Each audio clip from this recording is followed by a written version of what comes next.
C'est parfait. Bonjour à tous. Ravi et enchanté de pouvoir participer avec vous à ce workshop autour de M365 for Business. Donc l'objectif, très rapidement, ça sera de vous faire des démonstrations de toute la puissance et de toutes les fonctionnalités premium que vous allez pouvoir récupérer dans les environnements Microsoft 365. Donc pour ça, je suis accompagné de Dylan qui va prendre la main sur la présentation d'ici quelques minutes. Avant tout, je vous propose une petite introduction rapide afin de vous parler d'Adista et de vous parler de nos savoir-faire. Hop. Et voilà, notre organisation, pourquoi pas. Donc, pour ceux qui ne nous connaissent pas, Adista fait partie d'un groupe qui s'appelle Inhérent.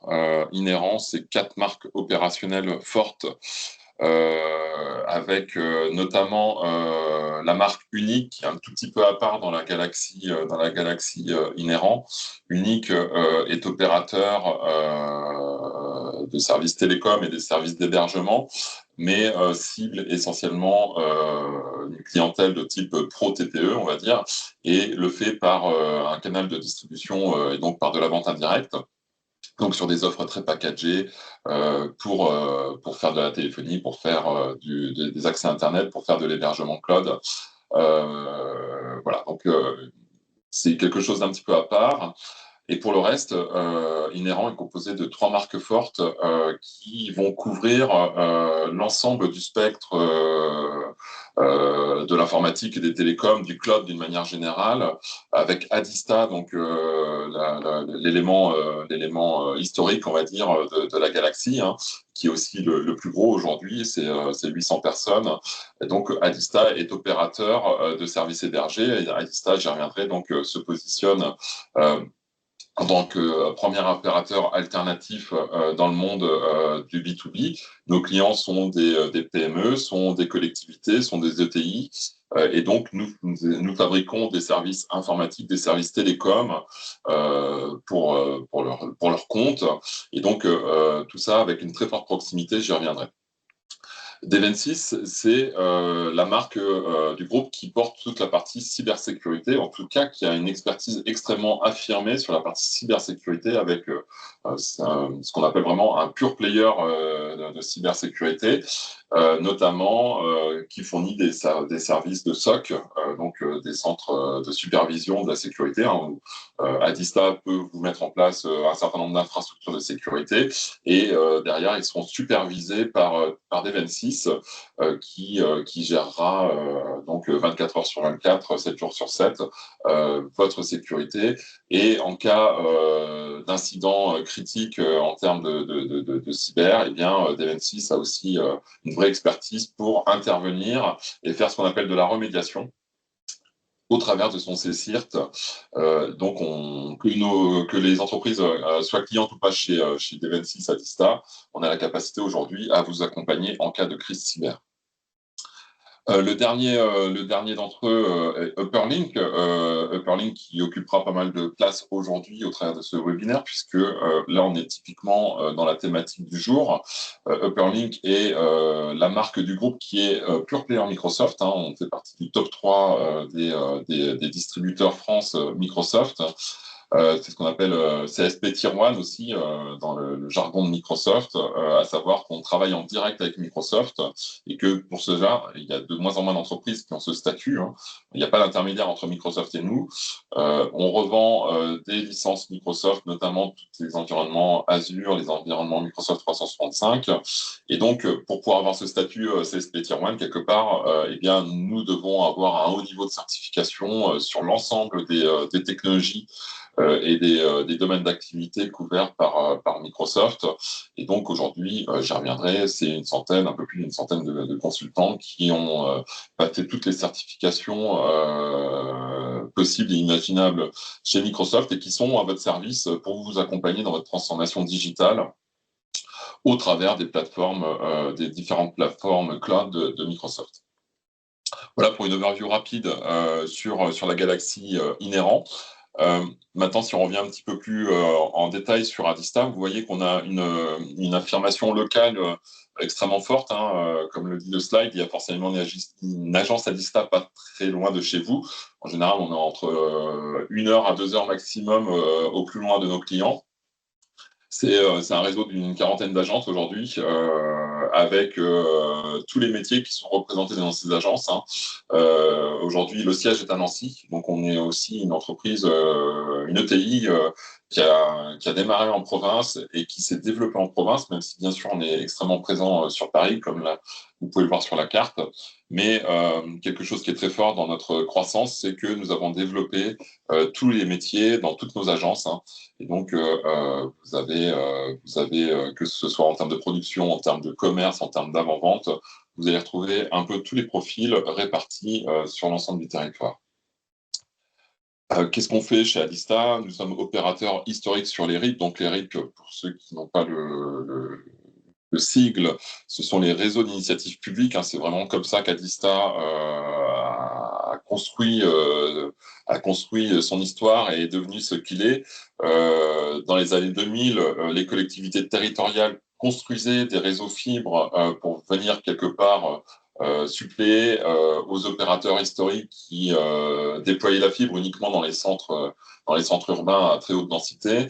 Et donc, les collectivités ont pris l'initiative de déployer des réseaux fibres parce que personne ne venait le faire chez eux.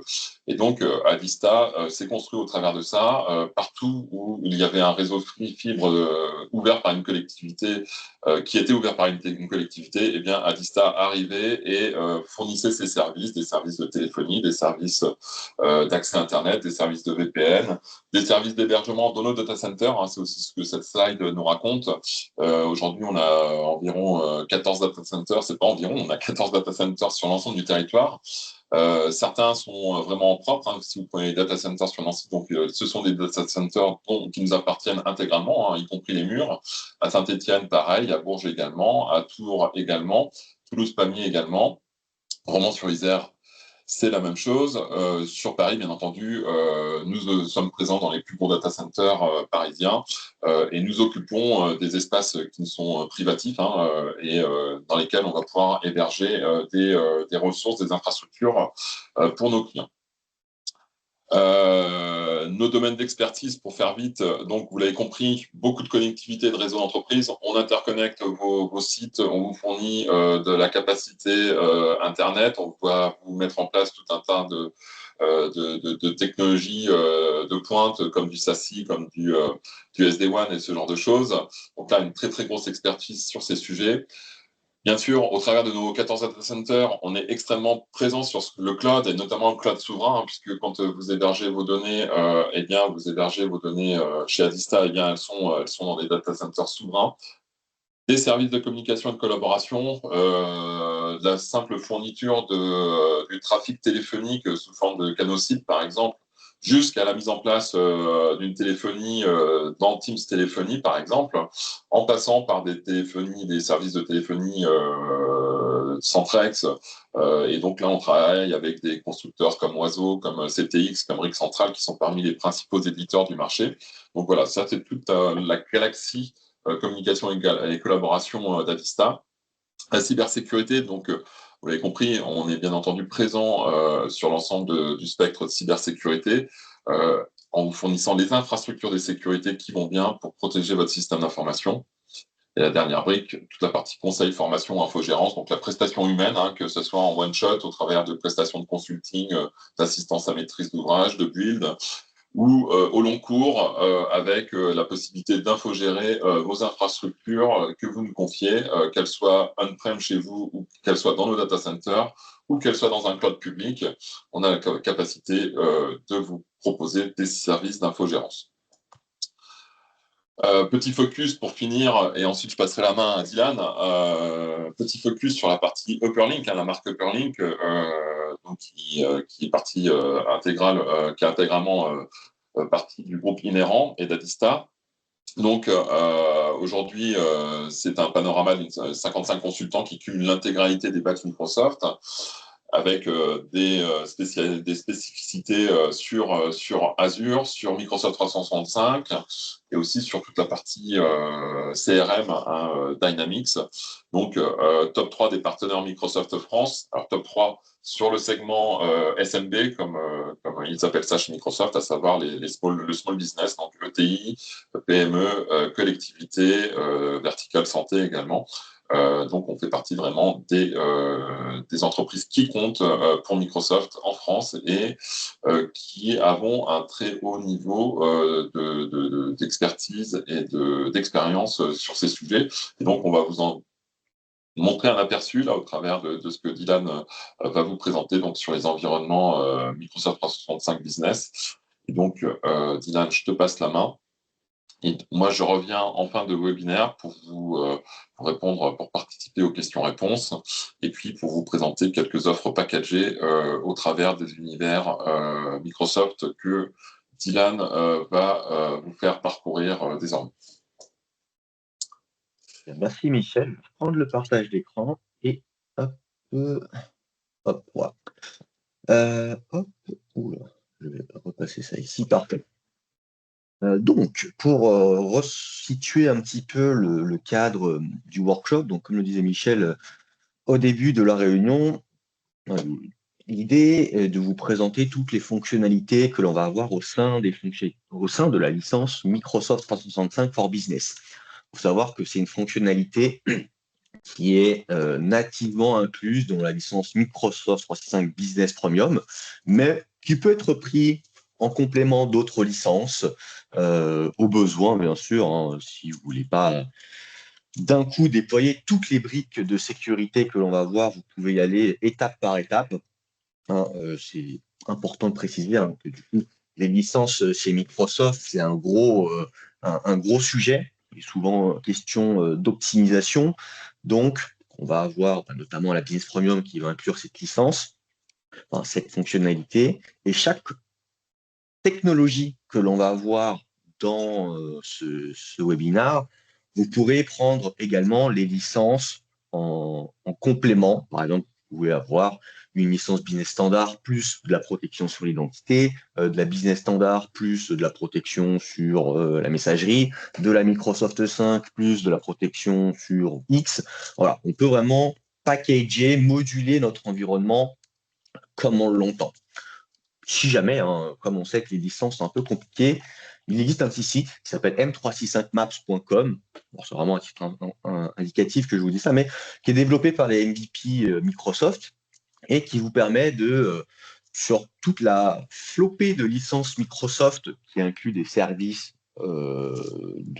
bureautiques et de sécurité, de pouvoir vous retracer toutes les fonctionnalités qui sont présentes dans vos licences. Donc, si par exemple on prend la gamme Business et la Business Premium, donc qui nous intéresse aujourd'hui, on va retrouver toutes les petites fonctionnalités que va contenir la licence et également un peu plus de détails sur chacune. Donc là, on va retrouver par exemple du Intune Plan 1 pour avoir une solution de gestion des appareils, du Entra ID Plan 1 pour pouvoir sécuriser toute la partie identité, etc., etc. Donc n'hésitez pas, si jamais vous avez un doute ou vous voulez un peu approfondir le sujet de la licence, savoir qu'est-ce que vous exploitez bien ou pas assez sur votre environnement, vous pouvez utiliser ce petit site.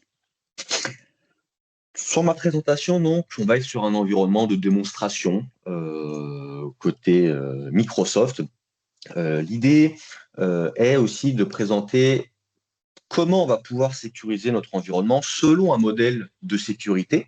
Donc, on va se baser aujourd'hui sur le modèle de sécurité Zero Trust.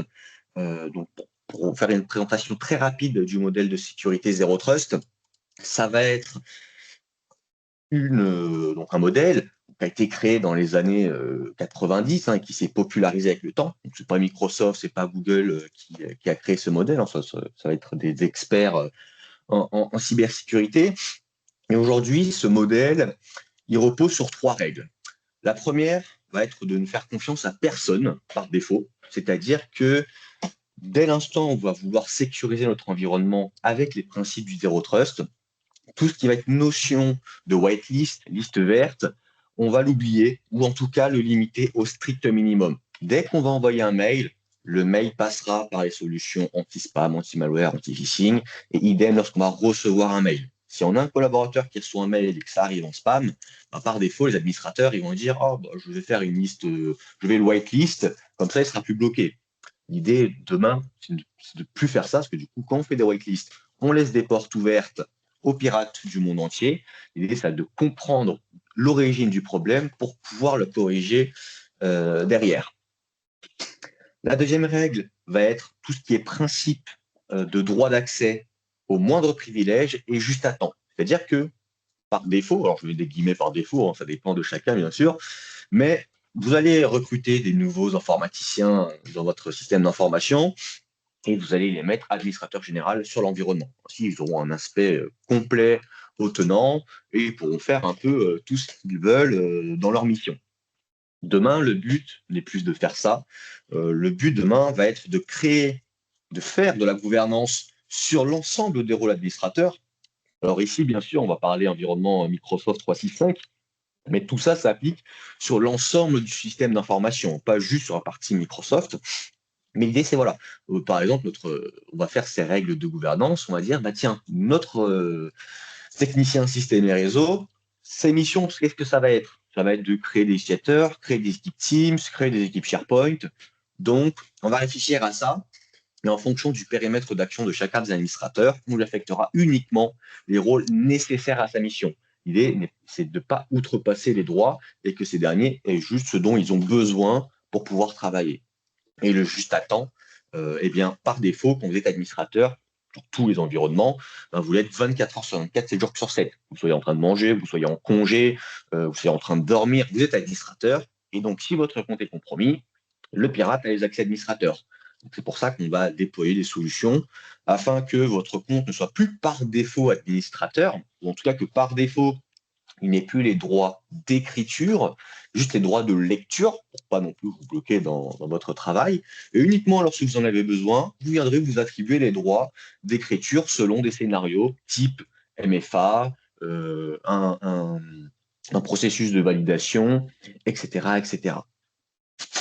Et enfin, la dernière règle du Zero Trust va être de présumer d'une violation de sécurité à tous les niveaux. Bon, un peu compliqué cette phrase. L'idée, c'est que nous, aujourd'hui, on va être les défenseurs de notre environnement. Donc, on va mettre en place des règles de sécurité et des organismes comme Microsoft, comme l'ANSSI, comme le CIS, etc., etc., vont nous donner des recommandations de sécurité pour améliorer la sécurité, la posture sécurité de notre environnement. Donc, la sécurité d'environnement, il le voit comme ça. On le voit, c'est un modèle de pilier où sont fondés les principes fondamentaux donc, du système d'information. Donc, on va avoir le pilier sur la partie identité. Donc, c'est tout ce qui va être annuaire, objet d'annuaire. Donc, l'identité de vos utilisateurs, l'identité de vos machines, de vos applications. Donc, tout ce qui a une identité dans l'environnement. La partie appareil, où là, c'est pareil, hein, il faut voir tout ça au spectre très large. Donc là, on est appareil Windows, Mac, Linux, les téléphones pro, les téléphones perso, les appareils IoT, etc., etc. L'infrastructure et le réseau, donc tout ce qui va être Wi-Fi, firewall, Wi-Fi invité, et, les règles d'accès, le réseau en général. La partie application, donc que ce soit les applications que vous avez développées vous-même, l'application que vous achetez auprès de tiers, typiquement Microsoft 365, la messagerie, les applications, euh, tous les types d'applications qui pourraient exister. Et enfin, la partie données, où là, pareil, hein, ça va être les données que vous pouvez avoir sur SharePoint, les données que vous pouvez avoir sur une base de données, sur un serveur de fichiers, etc., etc. Et donc, tous les organismes, aujourd'hui, lorsqu'on va vouloir venir sécuriser notre environnement, sur chacun de ces piliers, ils vont nous dire, eh bien, si vous voulez sécuriser le pilier identité, par exemple, voici une liste avec peut-être 100, 200 points. Appliquez tout ça et vous serez sécurisé. Le problème, c'est que tous ces organismes, quand ils nous donnent des recommandations, eh bien, ils n'ont que faire de notre niveau de licence, de notre maturité au sein du système d'information et en termes cyber. Juste, ils nous disent, voilà, débrouillez-vous et appliquez. Et donc, nous, on sait que c'est compliqué. En général, il va y avoir des recommandations qui vont citer des niveaux de licence, du matériel complémentaire. On va avoir des conditions qu'on ne va pas pouvoir réunir tout le temps pour pouvoir appliquer ces règles. Et donc, c'est pour ça que nous avons redesigné un peu ce modèle Zero Trust, euh, comme vous le voyez sur mon écran, donc, et tous les piliers, on les a divisés en 3 niveaux. En plus de ça, on a rajouté un pilier qui est le pilier utilisateur pour tout ce qui est sensibilisation des utilisateurs, notamment avec des campagnes de phishing, des simulations d'attaque, etc., etc. Et donc, on a divisé le système d'information en 3 niveaux. Le niveau 1 étoile, 2 étoiles, 3 étoiles. Très rapidement, à quoi ça correspond? Le niveau 1 étoile, c'est l'hygiène de base. C'est ce qu'on attend de tout un chacun dans son environnement. En général, le niveau 1 étoile, n'importe qui peut l'activer. Il y a très peu d'impact utilisateur. En général, en termes de coûts, on est aussi sur des impacts assez légers. Mais c'est des choses que n'importe qui doit ou devrait mettre en place dans son environnement. Par exemple, si on prend la partie identité, on exigerait de déployer de la double authentification sur les utilisateurs, à minima hors des locaux. On est encore tolérant sur le niveau 1 étoile. Par contre, si on veut passer sur du niveau 2 étoiles, on dira MFA partout, même au sein des locaux. Sur la partie périphérique, par exemple, on va vouloir avoir une solution qui gère automatiquement les mises à jour des postes de travail. On va vouloir que tous les disques durs soient chiffrés, etc., etc. Donc, le niveau 1 étoile, n'importe qui peut l'atteindre.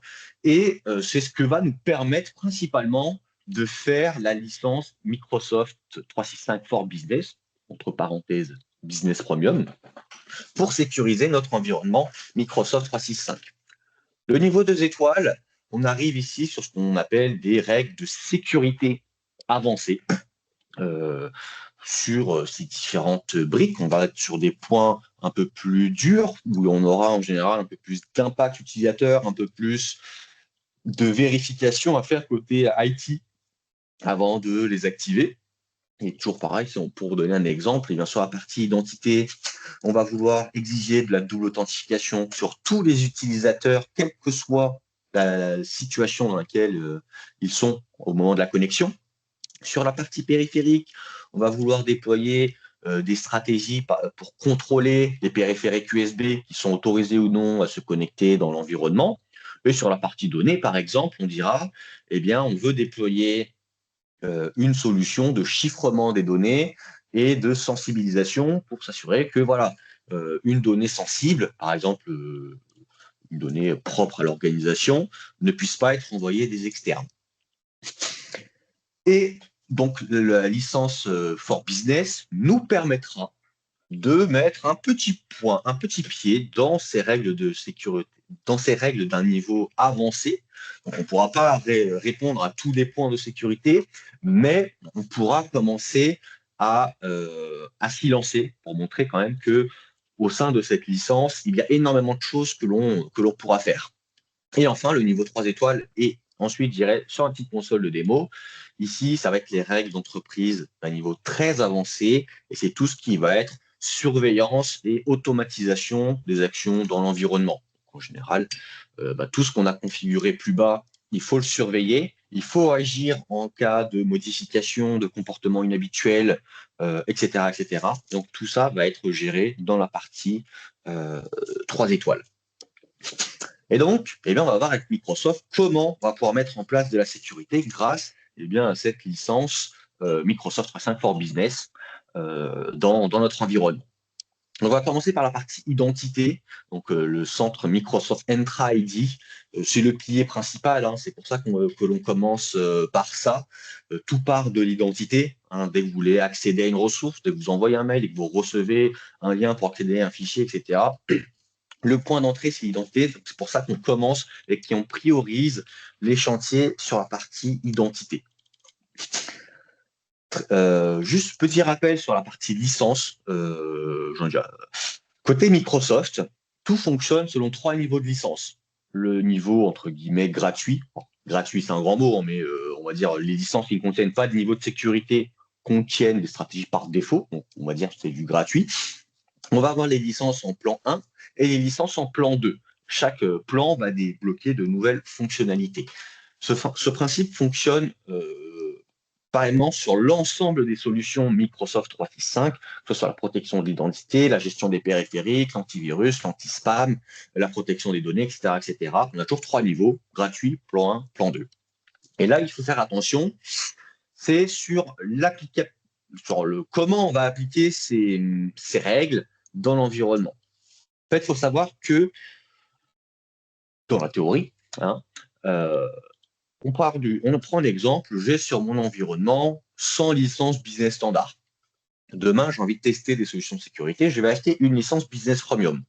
À ce moment-là, mon tenant qui était en mode free, gratuit parce que la business standard ne contient aucune règle de sécurité, aucune fonctionnalité de sécurité, eh bien la business premium, elle, va débloquer toutes les fonctionnalités de sécurité sur tout l'environnement. Et donc, si on le veut, on pourrait appliquer ces règles à l'ensemble des utilisateurs. Microsoft, ils ouvrent la porte, donc on pourrait l'utiliser.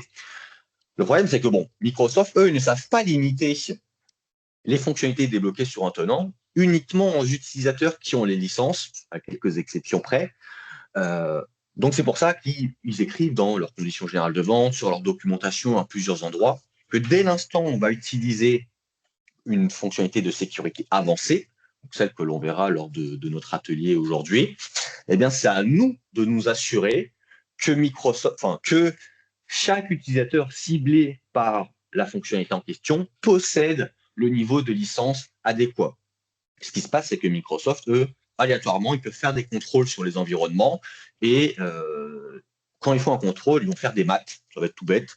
Ils vont dire, voilà, vous faites par exemple de l'accès conditionnel, une fonctionnalité avancée de l'identité. Eh bien, votre accès conditionnel, vous avez ciblé 100 utilisateurs et vous avez 50 utilisateurs qui ont de la business premium. Il y a un delta de 50, donc vous rajoutez 50 business premium si vous voulez répondre aux règles de Microsoft. Et donc, ils nous diront ça après pour chaque fonctionnalité. Alors après, bien sûr, quand ils nous le disent, on a quand même des délais, on a plusieurs relances avant d'être obligé de le faire. Mais voilà, il est très important de noter qu'on évite de tricher avec les licences Microsoft parce qu'ils peuvent nous contrôler et nous retomber dessus si jamais ça arrive. Et donc, sur notre partie identité, lorsqu'on va avoir la business premium, on va pouvoir débloquer toutes les fonctionnalités de Microsoft Entra ID Plan 1. La principale fonctionnalité de Entra ID Plan 1, ça va être ce qu'on appelle les accès conditionnels. Les accès conditionnels, c'est ce qui va nous permettre de conditionner l'accès à l'environnement. Mais avant d'arriver à cette condition d'accès, il faut savoir que côté Microsoft, sur tous les environnements que vous aurez l'occasion d'administrer, vous aurez toujours fourni par Microsoft un score de sécurité. Donc, côté Microsoft Entra, on retrouve un score de sécurité dédié à la partie identité. Si par exemple on va sur la partie sécurité, eh bien on retrouvera un autre score de sécurité, mais là dédié à la partie appareil, à la partie application, à la partie messagerie, un peu plus global à l'ensemble de l'environnement. L'idée de ce score de sécurité, c'est que Microsoft nous donne des recommandations pour améliorer la posture sécurité de notre environnement. Alors bien sûr, c'est des recommandations de Microsoft pour Microsoft, entre guillemets. Là, pareil, quand ils nous donnent ces recommandations, ils n'ont que faire de notre niveau de licence ou de qu'est-ce qu'on a déployé aujourd'hui. Juste, ils nous donnent ça et ils nous disent, voilà, appliquer, entre guillemets. Mais on va pouvoir se servir de ça pour commencer à prioriser les différents chantiers. Par exemple, sur la partie identité, on a une dizaine de recommandations ici présentes. Je pourrais en prendre une par défaut. Est-ce que normalement, je dois avoir un truc sur les applications? Voilà. Donc, par exemple, à chaque fois qu'on va cliquer sur une recommandation, que ce soit sur la partie identité ou la partie sécurité ici présente, tant que ça charge, on reverra juste après, on aura toujours un descriptif de quel est ce point de sécurité, l'impact utilisateur, si potentiellement il y en a un, et comment corriger ce point. L'idée, c'est aussi qu'on ait un maximum de billes pour être autonome sur la correction, la remédiation et le durcissement de notre environnement. Et vous aussi, vous puissiez prendre en compétence. Et par exemple, l'idée de ce point, c'est quoi? Eh bien, c'est de s'assurer que le consentement utilisateur pour les applications n'est pas autorisé dans l'organisation. Qu'est-ce que ça veut dire? Eh bien, par défaut, dans Microsoft Entra, on a en anglais à gauche applications. Par défaut, les utilisateurs peuvent inscrire des applications ici. Qu'est-ce que ça veut dire? Eh bien, ça veut dire que n'importe quel utilisateur demain va prendre son téléphone et va se connecter à une application, n'importe laquelle, Gmail, Slack, Zoom, ce que vous voulez. Et au moment de se connecter, il va se connecter avec son compte Microsoft 365.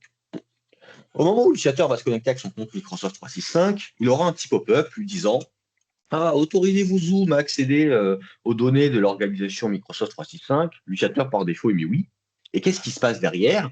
Eh bien, ça va venir inscrire l'application dans notre environnement Microsoft Entra et l'utilisateur, en mettant oui, a accordé des droits à l'application.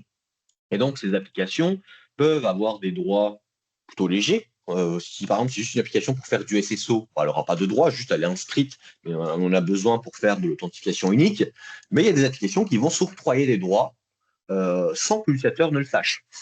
Par exemple, je ne sais pas si j'aurai des droits sur cette application, mais une application va pouvoir s'attribuer des droits au moment où l'utilisateur fait oui, je consentis au fait que l'application puisse accéder à des données. Par exemple, des droits d'écriture de mail, d'écriture de site SharePoint, etc., etc. Et donc, un utilisateur, sans le vouloir, eh ben, il pourra inscrire une application ici et donner des droits pour que l'application puisse envoyer des mails en tant que, ou puisse modifier tous les fichiers qui se trouvent sur son SharePoint. Donc, c'est pour ça qu'il est très important, côté Microsoft Entra, c'est aujourd'hui, c'est un des points principaux d'attaque sur les tenants Microsoft, en tout cas les tenants qui ne sont pas sécurisés. Les pirates vont envoyer un mail à l'utilisateur va se connecter, il va consentir sans faire exprès à l'application, et derrière, campagne de phishing en tant que l'utilisateur. Et c'est aujourd'hui une des attaques, une attaque en tout cas très répandue sur les environnements Microsoft. Et donc, c'est pour ça qu'il va être très important de nous bloquer le consentement utilisateur, s'assurer que l'utilisateur ne puisse pas intégrer l'application dans l'environnement. Alors, toutes les applications déjà intégrées, il n'y aura pas d'impact, c'est que pour les futures applications que ce sera intégré, et d'activer un consentement administrateur. Ainsi, dès qu'un utilisateur voudra consentir à des droits sur une application, c'est l'administrateur qui devra valider ce point. Et ainsi, juste en faisant ça, on va venir bloquer déjà un certain nombre d'attaques ou de tentatives d'attaque sur notre environnement. Bon, ça, par exemple, ça ne nécessite pas de licence particulière. C'est vraiment des paramètres par défaut. Il faut savoir que côté Microsoft 365, quand Microsoft vous donne un environnement, eh bien, il vous donne par défaut un environnement qui est très permissif. En fait, Microsoft, eux, leur but, c'est de vendre. Donc, ils mettent à disposition des choses. Et pour pas que les clients, entre guillemets, aient peur ou fuient face à des blocages, eh bien, ils ouvrent toutes les portes. Et derrière, ils disent, voyez, avec le support, un partenaire, votre IT, pour sécuriser l'environnement. On sait que par défaut, il est permissif, mais c'est à vous de le sécuriser. Et donc, ça va être ce principe-là sur l'ensemble des consoles d'administration Microsoft. Pour ça, il est très important pour vous de passer en revue toutes les consoles d'administration, que ce soit Microsoft Entra, Microsoft Teams, Microsoft SharePoint, etc., pour passer en revue tous ces paramètres par défaut que Microsoft a ouverts et que l'on ne souhaite pas qu'ils soient ouverts. Pour donner un exemple de paramètres par défaut, juste sur la console Microsoft Entra, je vais dans la partie collaboration externe. Et qu'est-ce que je vois dans la collaboration externe? Eh bien, que tous les membres de l'organisation, guest inclus, enfin invités inclus, peuvent inviter d'autres invités. Ça veut dire que par défaut, un invité peut inviter un autre invité. Et là, on rentre dans une spirale infernale. Par défaut, on a également la partie applicative qui est autorisée, le point qu'on vient de voir juste avant. Par défaut, par exemple, si je vais dans la partie paramètres utilisateurs, un utilisateur standard peut accéder au centre d'administration Microsoft Entra. Alors bien sûr, il ne pourra pas faire d'action d'écriture, de suppression, mais il pourra avoir un accès au centre d'administration Microsoft Entra. Et s'il a un accès à ce centre d'administration Microsoft Entra, eh bien ici, il peut créer des nouveaux annuaires. Et donc, il y a plein de paramètres comme ça, par défaut, sur les environnements Microsoft, qu'on va vouloir venir bloquer pour sécuriser notre environnement et répondre à cette sécurité de base qui est aujourd'hui un gros challenge pour toutes les entreprises. Et si je reviens sur un petit score de sécurité, on va aller voir maintenant des règles un peu plus avancées que va nous permettre de faire la licence de Defender for Business. Eh bien, c'est tout ce qui va toucher ici à l'authentification multifacteur, par exemple, authentification multifacteur pour les utilisateurs, authentification multifacteur pour les administrateurs, bloquer les protocoles d'authentification basiques. Donc tout ça, ça va se jouer avec les accès conditionnels. Les accès conditionnels, ce sont des règles qui sont disponibles dès l'instant où on est sur du Entra et Diplo 1, qui vont nous permettre de conditionner l'accès à l'environnement. Donc, ça va être de demander du MFA ou d'accorder l'accès en fonction de tel ou tel critère. Notez que le MFA, il y a 3 méthodes pour l'activer aujourd'hui, dont une qui va bientôt disparaître. La première méthode est le MFA dit manuel, donc où on va pouvoir manuellement enregistrer les utilisateurs MFA et forcer le MFA aux utilisateurs. Il y a par exemple, vous voyez, j'ai ma liste d'utilisateurs dans l'utilisation, dans l'activation manuelle du MFA, et j'ai 2 types. Par exemple, sur Adele, elle est en mode enable. Donc, enable, c'est activé en français pour dire qu'elle s'est enregistrée au MFA, c'est-à-dire qu'elle a renseigné son numéro de téléphone et son Microsoft Authenticator sur son compte, mais c'est tout, elle s'est juste enregistrée. Et là, on a la conf d'Adam, par exemple, qui est en on-force, donc appliqué en français. Il dit que Adam, dès qu'il se connecte, forcément, il fait du MFA. Donc ça, c'est gratuit, on peut le faire. C'est juste que quand on passe par l'interface, ici, on doit le faire 25 par 25. C'est pas très amusant. Ensuite, on va avoir la deuxième méthode. Alors, vous l'avez peut-être vu passer parce que Microsoft, ils ont communiqué dessus l'été dernier, qui est tout ce qui est sécurité par défaut. Donc, si votre tenant n'est pas en Microsoft Entra plan 1 ou plan 2, eh bien, Microsoft vous a essayé ou a activer la sécurité par défaut sur votre tenant. Notez que la sécurité par défaut, quand vous l'activez, qu'est-ce que ça fait? 3 choses. Ça force l'enregistrement de tous les utilisateurs au MFA. Ça force le MFA sur l'ensemble des rôles administrateurs. Et ça bloque tous les protocoles d'authentification qui ne prennent pas en charge le MFA. POP, SLTP, IMAP, etc., etc. Mais bon, juste comme je disais, le premier point, on demande aux utilisateurs de s'enregistrer au MFA. Et s'il est enregistré, il n'est pas forcé de le faire. Donc, voilà, il y a encore des petites choses à faire. Et enfin, lorsqu'on va avoir des accès conditionnels, grâce à notre licence for business, on va pouvoir faire tout un tas de choses. On va créer une règle ici. Le but de la règle, ça va être d'exiger du MFA sur l'ensemble des collaborateurs. Et ça va nous permettre de voir tous les scénarios que l'on pourra envisager grâce à notre licence. Lorsqu'on va créer une règle d'accès conditionnel, on va cibler des utilisateurs, des groupes d'utilisateurs. C'est-à-dire que ma règle, je peux l'appliquer à tous les membres de mon environnement, interne comme externe, ou juste cibler certains types d'objets dans mon environnement. Vous voyez, je peux cibler juste les invités et les externes en fonction du type d'invité d'externe qu'il s'agit. Je peux cibler mes rôles d'administration, c'est-à-dire que je pourrais dire, tiens, plutôt que de créer une règle où je sélectionne manuellement tous mes administrateurs, c'est le problème, quand on sélectionne manuellement des comptes avant d'oublier un jour ou un autre, je peux manuellement sélectionner un rôle. Donc, je vais prendre le global administrateur, par exemple, et dire, dès que quelqu'un se connecte et qu'il a le rôle administrateur global, je demande du MFA. Ça nous permet comme ça d'automatiser l'activation du MFA.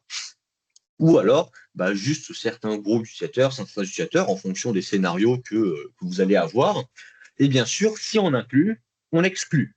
Donc, typiquement, on va venir exclure de nos conditions un compte de secours. Si vous exigez du MFA, vous êtes sur un environnement hybride, on va exclure le rôle de synchronisation, pour ne pas casser notre synchronisation et qu'elle fonctionne toujours, et potentiellement d'autres comptes en fonction de vos scénarios. Donc voilà, d'abord on cible nos utilisateurs. Ensuite, on va sélectionner une ressource. Quand on dit sélectionner une ressource, en fait, on parle d'application cloud, qui va exiger notre compte Microsoft 365. Donc quand on sélectionne toutes les ressources, on dit toutes les applications Microsoft 365 et toutes les applications qui font du SSO avec notre compte Microsoft 365. C'est-à-dire que toutes les applications que vous ou un utilisateur inscrit dans la partie application entreprise sera soumise à du MFA potentiellement ou à la règle que vous aurez mis ici en place. Ou alors, eh bien, toujours, on peut sélectionner juste certaines applications. Si, par exemple, on veut exiger du MFA sur la connexion VPN, eh bien, c'est possible. On peut vraiment tout faire pour le coup. Donc, on sélectionne nos applications, et puis voilà.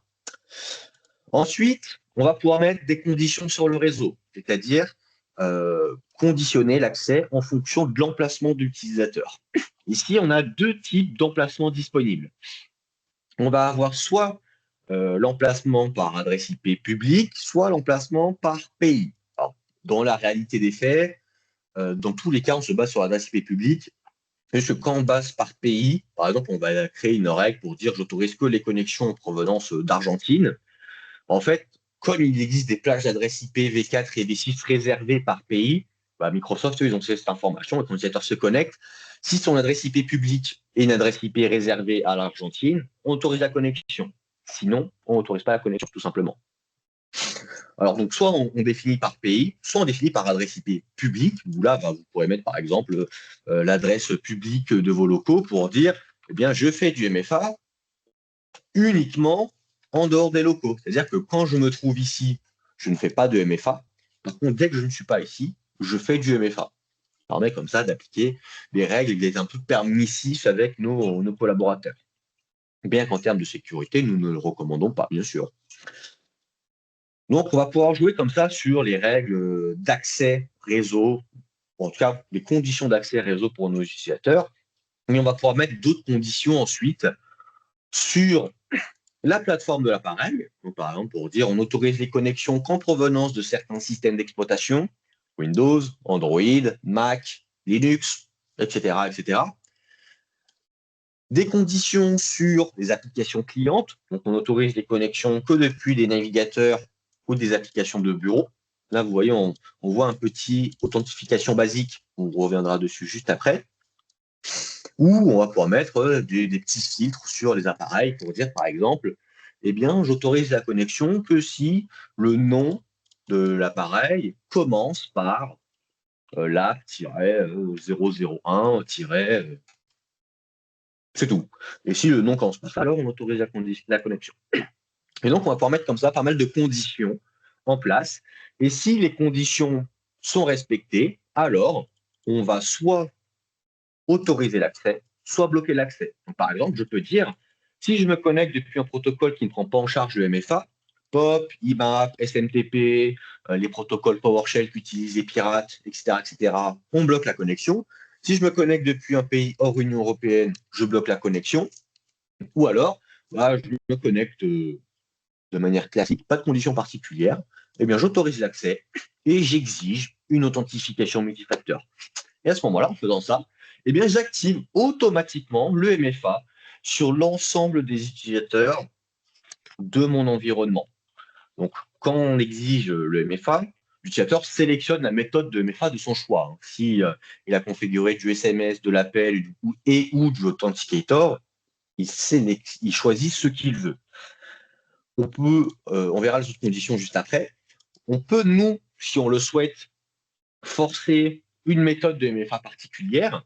Par exemple, les méthodes de MFA, il y en a une dizaine côté Microsoft, et les méthodes sont classées en 3 niveaux. Les méthodes faibles, moyennes et élevées. Les méthodes faibles, c'est tout ce qu'un pirate peut, entre guillemets, facilement intercepter. Donc, c'est tout ce qui va être appel, SMS, appel, SMS et email. Donc, tout ça, c'est ce qu'on considère comme faible. Et qu'aujourd'hui, par exemple, un administrateur, on va, entre guillemets, lui interdire d'utiliser ces méthodes. L'utilisateur, c'est toléré sur un premier niveau de sécurité, bien que non recommandé. Et lorsqu'on va vouloir durcir la sécurité, eh bien, on va passer à minima sur des méthodes dites moyennes, où là, eh bien, on va être sur du Microsoft Authenticator, des jetons d'application. Donc, soit Microsoft Authenticator, Google, une application qui génère des tokens. Et enfin, on aura les méthodes dites fortes, élevées, où là, on va être sur des passkeys, donc des authentifications avec des passe-phrases sécurisées, qui peuvent être générées avec Authenticator, par exemple, du passwordless, des jetons physiques ou des certificats. Et donc, on va avoir tout ça de disponible pour exiger du MFA à nos collaborateurs. Et nous, on peut dire, eh bien voilà, mon utilisateur se connecte à Microsoft 365, bah, on va l'autoriser à faire du SMS. Par contre, si l'utilisateur se connecte à l'application RH, et bien là, on va être intransigeant. Application RH, application à risque, application métier, on dit, eh bien, il ne fera que du Microsoft Authenticator. On pourra jouer comme ça sur nos conditions d'accès pour autoriser ou non l'utilisateur à se connecter. Et donc, les règles d'accès conditionnel, c'est vraiment le pilier sur la sécurité, sur la partie identité. C'est vraiment ça qui va piloter qui peut faire quoi dans notre environnement. Et donc, ici, nous, on voudra créer à peu près 5 règles que l'on veut voir par défaut sur l'ensemble des environnements. On va vouloir, en plus, ces règles, normalement, on doit presque toutes les avoir en modèle sur la partie Microsoft. On va vouloir bloquer les authentifications basiques, donc c'est bloquer tous les protocoles qui ne prennent pas en charge le MFA sur l'ensemble des utilisateurs. L'idée, c'est quoi? C'est que les pirates, quand ils tentent de compromettre un compte avec une attaque par force brute, par exemple, ils utilisent ce type de protocole. Donc, hop, on bloque par défaut. Alors, bien sûr, vous ferez une exclusion sur les comptes de votre environnement qui sont susceptibles de faire du SMTP, par exemple, un copieur. Mais à ce moment-là, on créera une deuxième règle qui dira, eh bien, le compte copieur, s'il fait du SMTP, il peut le faire uniquement derrière l'adresse IP des bureaux. Ainsi, bah, nous, on a notre règle principale qui bloque ces protocoles-là. Donc, on a un point de sécurité qu'on a identifié, qu'on a sécurisé. On a fait une exclusion, mais cette exclusion, on vient quand même la durcir au maximum pour ne pas laisser une porte ouverte au monde entier. L'idée, c'est que le copieur, on ne va pas l'autoriser à se connecter depuis toutes les adresses IP du monde, juste depuis la nôtre, c'est déjà pas mal. Après, du coup, ça va être la sécurité interne de vos locaux qui rentre en compte ici, que c'est un autre sujet. Mais voilà, dès qu'on fait une exception, il faut qu'on traite cette exception au maximum. Ensuite, on va vouloir créer une règle pour bloquer toutes les plateformes inconnues, donc les systèmes d'exploitation. Vous allez voir que quand vous vous connectez côté Microsoft, eh bien, Microsoft est capable de lire le système d'exploitation au moment de la mire de connexion, sauf sur les systèmes d'exploitation qui n'ont pas d'interface graphique. Donc là, typiquement, dès que vous êtes sur un Linux, Kali Linux, du CentOS, du Red Hat, où il n'y a pas d'interface graphique, eh ben, ça, hop, on bloque aussi. Donc là, typiquement, ce que vont utiliser la majorité des pirates. On va ensuite vouloir une troisième règle pour exercer du MFA sur l'ensemble des rôles administrateurs. Donc là, on va sélectionner tous les rôles administrateurs et dire on exige du MFA. On va mettre des paramètres de session. Alors ça, je ne vous l'ai pas montré, mais les paramètres de session, donc ça va être des conditions en plus qu'on va mettre sur les comptes pour, par exemple, exiger une réauthentification toutes les X heures ou toutes les X jours. Donc là, par exemple, sur un compte admin, on dira on se réauthentifie toutes les 4 heures, donc une fois le matin, une fois l'après-midi. Et en plus, on va faire en sorte que nos sessions de navigateur ne soient jamais persistantes. Qu'est-ce que ça veut dire, jamais persistante? En fait, quand vous ouvrez un nouvel onglet, eh bien, par exemple, si je tape admin.microsoft.com, vous voyez, je suis connecté automatiquement. Si je ferme et que je réouvre mon navigateur, je vais me reconnecter de manière automatique. Eh bien, parce qu'en fait, mon jeton de MFA, mon jeton d'application, est stocké dans le cache de mon navigateur. Et ce qui se passe, c'est que si un pirate il arrive malheureusement à contrôler votre machine, il a récupéré le cache de votre navigateur, il prend le cache, copie-coller sur son PC, il ouvre Microsoft Edge, admin.microsoft.com, et il se connecte de manière transparente. Donc c'est pour ça que tout ce qui est session de navigateur, notamment pour les administrateurs, on met jamais persistant. Ainsi, l'administrateur, dès qu'il ferme son navigateur et qu'il le réouvre, il doit se réauthentifier systématiquement. Et enfin, bien sûr, la dernière règle qui va être exigée du MFA sur l'ensemble des utilisateurs. Sur un premier niveau de sécurité, on est tolérant et on dira du MFA à minima en dehors des locaux. Par contre, dès qu'on veut vraiment appliquer des règles de sécurité beaucoup plus dures, là, on fait du MFA partout, même au sein des locaux. Et c'est ce qui va conclure la partie identité. Donc là, sur la partie identité, si on peut le résumer, donc il y a pas mal de choses à revoir sur déjà tous les petits paramètres par défaut qu'on a eu l'occasion de voir. Alors pas tous, on a vu un petit nombre, mais de revoir tous ces petits paramètres par défaut qui font que le tenant par défaut est très permissif et d'appliquer des règles d'accès conditionnel pour sécuriser au mieux notre environnement, prendre en compte tous les scénarios d'usage. Petite règle, par exemple, de bonne pratique sur les accès conditionnels. Dès l'instant où vous allez sélectionner une condition, Alors, je vais donner un exemple. Imagine, je crée une règle où je mets en condition ici, j'autorise la connexion sur Windows. Eh bien, il faut que je pense à créer une règle pour tous les autres systèmes d'exploitation. Pourquoi? Parce que si je crée une condition sur Windows, c'est-à-dire que ma règle ne s'applique que dans le cas de Windows. Mais dans le cas des autres systèmes d'exploitation, mais il n'y a pas de règle. Donc, connexion ouverte au monde. Donc, pour ça, il faut bien prendre en compte tous les scénarios imaginables en fonction de vos conditions pour pas qu'il y ait de trous dans votre sécurité. Si j'ai une condition, eh bien, j'ai une contre-règle qui est créée pour les autres conditions que je n'ai pas cochées. Donc, à ne pas oublier, parce que c'est souvent comme ça que dans nos accès conditionnels, on va avoir des trous de sécurité parce qu'on dira ah, j'autorise les MFA avec Windows, et du coup, tout ce qui est téléphone, il n'y a pas de règles et donc ils peuvent se connecter sans MFA. Donc, il faut bien penser à prendre en compte toutes les conditions d'accès pour ne pas avoir de trous dans la sécurité. Et ces accès conditionnels vont avoir un lien très fort avec Microsoft Intune. Microsoft Intune, c'est la solution MDM de Microsoft, donc MDM pour gestion des appareils mobiles. Ça fait aussi du MAM pour gestion des applications mobiles. Donc, c'est la solution de Microsoft qui nous permet de gérer de bout en bout le cycle de vie de nos appareils. Donc ça, pareil, c'est inclus dans la licence Business Premium et la licence M365 for Business.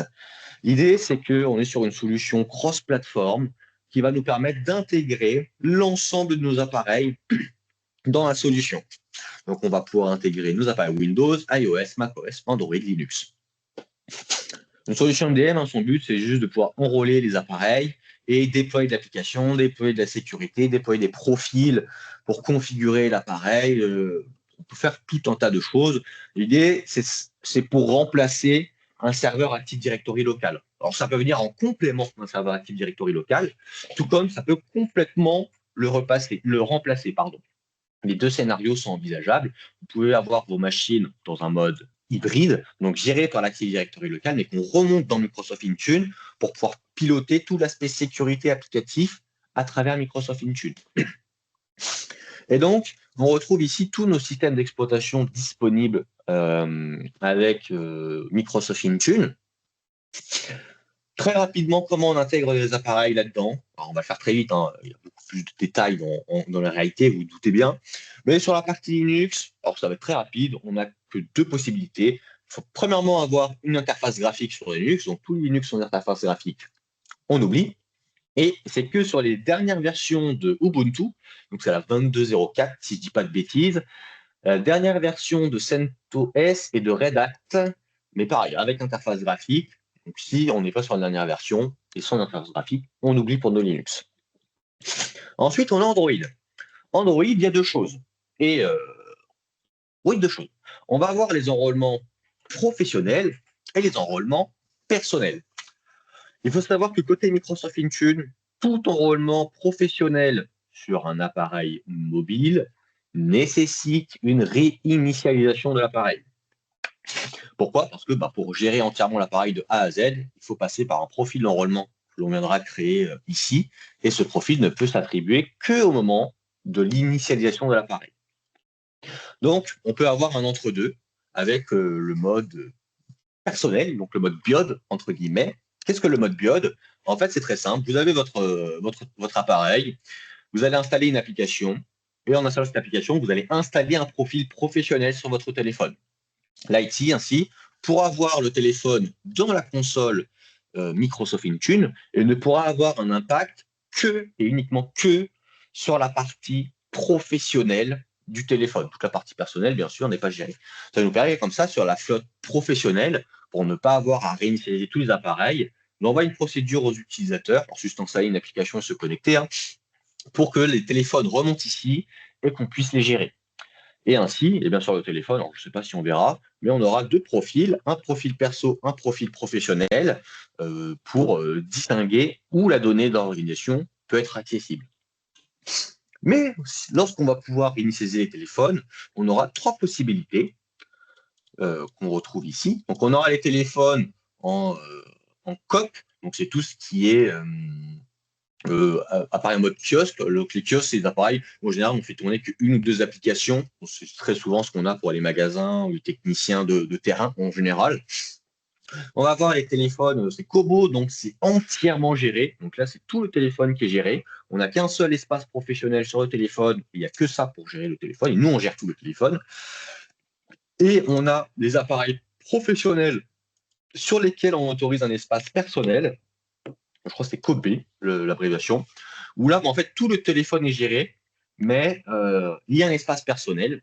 Et donc, l'idée, c'est que si demain, par exemple, l'utilisateur, au moment où il quitte la société, il veut racheter son téléphone, eh bien, on peut nous supprimer l'espace professionnel sans avoir supprimé l'espace personnel. Ainsi, il conserve ses données personnelles et tutti quanti, sans que, voilà, on ait eu besoin de faire un reset. Donc ça, c'est pour la partie Android. Ensuite, on va voir tout ce qui est macOS et iOS. Donc là, l'enrôlement pour les deux est sensiblement pareil. Il vous faudra en amont une console Apple. Donc ce sera Apple Business, Apple School Manager, Apple Business Manager, etc. En général, créer cette console, c'est un peu long. C'est entre 2 semaines et un mois, parce qu'Apple, ils doivent faire pas mal de vérifications, vérifier qui vous êtes, est-ce que vous êtes bien qui vous prétendez être, etc., etc. Mais une fois que c'est fait, on pourra intégrer nos appareils dans Microsoft Intune. Donc, côté iOS et macOS, on aura la même chose. On pourra installer cette petite application pour avoir une sorte d'espace pro et d'espace personnel. Ou si on reset les appareils, on pourra faire un enrôlement entièrement professionnel. Alors, on n'aura qu'un seul profil, c'est entièrement professionnel. On n'a pas de mode kiosque ou autre sur la partie iOS. C'est soit pro, soit perso. Et enfin, la partie Windows. La partie Windows, vous aurez trois choix, trois possibilités. Primo, on va dire, c'est le mode full cloud. Donc, vos appareils sont joints au domaine Microsoft Entra.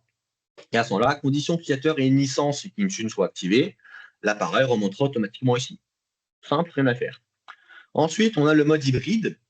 Donc, nos appareils sont gérés à travers l'Active Directory local. Donc là, on va activer la synchronisation des appareils sur notre Active Directory local vers Microsoft Entra. On va déployer une GPO sur nos appareils. Et ensuite, si l'utilisateur a une licence et qu'Intune est activé, alors l'appareil remontera automatiquement dans la console Intune. Et enfin, la dernière chose, ça va être l'autopilote de Microsoft.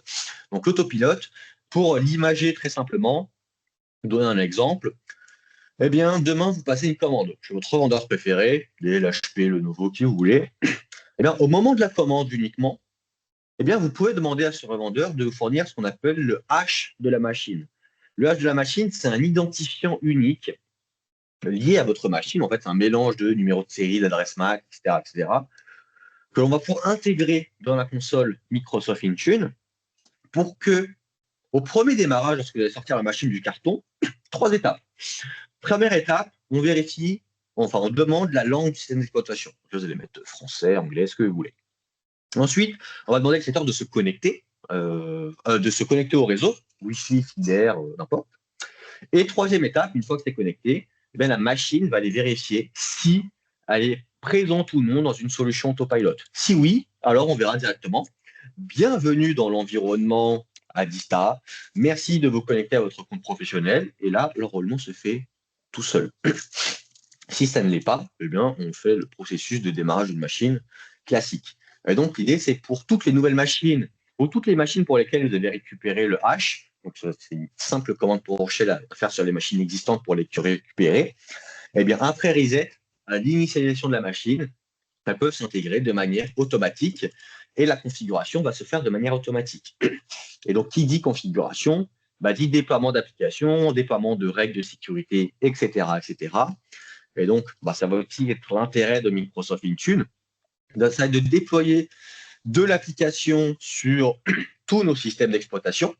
Donc, par exemple, je vais dans la partie app. On va prendre Windows. Quel que soit le système d'exploitation, vous pourrez déployer des applications depuis les stores en question, donc le store Microsoft, le store Android, le store Apple. L'intérêt lorsqu'on fait ça, c'est que les applications sont mises à jour automatiquement avec le système d'exploitation. Donc, ça nous fait une chose en moins à gérer. Donc, c'est un des petits avantages. On aura des raccourcis tout faits sur les applications Microsoft 365, Outlook, Web, Outlook, Word, Excel, etc., Edge, l'antivirus Microsoft, etc., etc. On aura la possibilité de créer des liens soit des liens de bureau, soit des liens dans le menu démarrer vers des sites web ou des applications SaaS. Et on pourra déployer de l'application. Donc, on aura deux types de déploiement. Pour Android, iOS, Windows, macOS, il y a ces extensions qu'on pourra déployer, on va dire, de manière assez légère, sans grande personnalisation. Par exemple, ici, je vais déployer sur mon Windows un petit fichier MSI, donc rien de très compliqué. Hein. Je mets mon fichier MSI ici, alors par exemple, c'est Cisco AnyConnect. Je vais ici, dans mes command line arguments, définir des arguments d'installation silencieux. Et à ce moment-là, l'application s'installera de manière automatique sur un groupe d'utilisateurs ou un groupe de machines. C'est vous qui décidez. C'est forcément un groupe, pas le choix, c'est un groupe, mais c'est soit un groupe d'utilisateurs, soit un groupe de machines. Ou tout le monde. Après, c'est vous qui décidez, bien sûr. Donc, on peut le faire, on va dire, comme ça, de manière assez simple. Et dans le cas de Windows, et uniquement Windows, on peut avoir des scénarios beaucoup plus complexes. Dans le cas où, par exemple, vous voulez déployer des .exe, des scripts PowerShell, des bash, on peut pas mal de choses. Donc, en fait, on a un format qui s'appelle le IntuneWin. Donc, c'est exactement la même chose qu'un fichier zip. En fait, c'est un dossier où on a mis toutes nos sources et qu'on a packagé au format de Microsoft. Et lorsqu'on va vouloir intégrer cette application, normalement, je dois avoir un package qui traîne pas trop loin. Si je prends 4D, voilà, sur l'application 4D, par exemple. Donc là, on va retrouver les informations classiques de l'application qu'il faudra que je renseigne.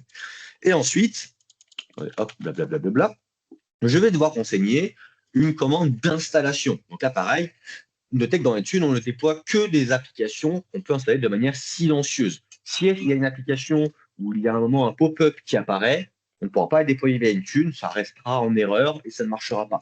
C'est important de le préciser. Donc ici, on part du principe qu'on est sur un environnement bash. Donc je vais dire, eh bien tiens, mon fichier s'appelle 4D win32.exe. Je vais mettre /s ou silent par exemple. Et en dessous, je vais mettre une commande de désinstallation. Parce que oui, avec Intune, on pourra désinstaller des logiciels. Je vais mettre /uninstall. Ensuite, eh bien, je peux mettre des prérequis. J'installe l'application que sur les systèmes d'exploitation qui ont minimum cette version, qui a tant d'espace disque, qui a tant de RAM disponible, etc., etc. Comment je sais que l'application est déployée? Donc, soit je vais aller vérifier manuellement une clé de registre, un fichier MSI ou un fichier. Donc, je vais dire dans ces programmes, je vais aller vérifier que le fichier 4D existe, par exemple. On aura plein de conditions. Pour le coup, on peut faire plein de choses ici. S'il y a une dépendance à l'application, donc, par exemple, avant d'installer 4D, il faut que j'installe le Net Framework 3.5, eh ben, je peux le définir ici. Si l'application doit venir en remplacement d'une autre, par exemple 4D vient remplacer, je sais pas, 3D, eh bien, ça va d'abord désinstaller 3D et après, ça m'installera 4D. Donc, on peut faire comme ça également. Et enfin, on va déployer notre application sur notre groupe d'utilisateurs en fonction de nos filtres. Et donc, il faut qu'on fasse ça pour toutes les applications de notre environnement. Et après la partie application, eh bien, on va avoir la partie sécurité, la partie personnalisation. Et là, c'est tout ce qu'on va appeler, côté Microsoft, les profils de configuration. Donc, les profils de configuration, alors c'est le même principe sur tous les systèmes d'exploitation. Eh bien, on aura des modèles déjà tout faits par Microsoft, par exemple pour configurer du Wi-Fi, des profils VPN, de la protection sur les points de terminaison, des profils mail, de la protection sur l'identité, etc., etc. Donc ça, par exemple, si je prends Endpoint Protection, par exemple, il y a énormément de paramètres à l'intérieur qu'on pourra configurer. Bien, vous voyez, je peux configurer la partie Firewall Windows, la partie sécurité des comptes locaux. Je peux déployer du LAPS, par exemple, pour avoir une gestion des comptes administrateurs locaux sur tous les comptes de l'appareil. Du Smart Screen, la partie BitLocker. Enfin, je peux vraiment tout faire. La partie profil de configuration, c'est exactement le même principe que les GPO que vous avez sur Active Directory local. Si on peut le faire avec une GPO, on peut le faire avec un profil de configuration, à quelques exceptions près, bien sûr. Et alors, si dans les modèles de Microsoft, on n'a pas notre bonheur, eh bien, je peux prendre le catalogue de paramètres Windows, où là, eh bien, je vais avoir tous les paramètres qui vont être disponibles sur Windows. Par exemple, je paramétrer OneDrive, hop, eh bien, je vais retrouver ici tous les paramètres liés à OneDrive pour me permettre de le configurer de manière automatique, faire du CSO, synchroniser automatiquement bureau, documents, images, etc., etc. Et donc, avec ça, eh bien, on va pouvoir configurer automatiquement nos appareils et automatiquement déployer des règles de sécurité sur tous nos appareils. Et bien sûr, comme vous le voyez ici, on va pouvoir, grâce à Intune également, gérer toute la partie mise à jour de nos appareils. On va pouvoir créer des anneaux de mise à jour pour définir les heures d'activité du bureau, sur quel canal de mise à jour on se trouve, au bout de combien de jours on force l'application ou non d'une mise à jour, etc., etc. Donc on pourra être assez fin là-dessus.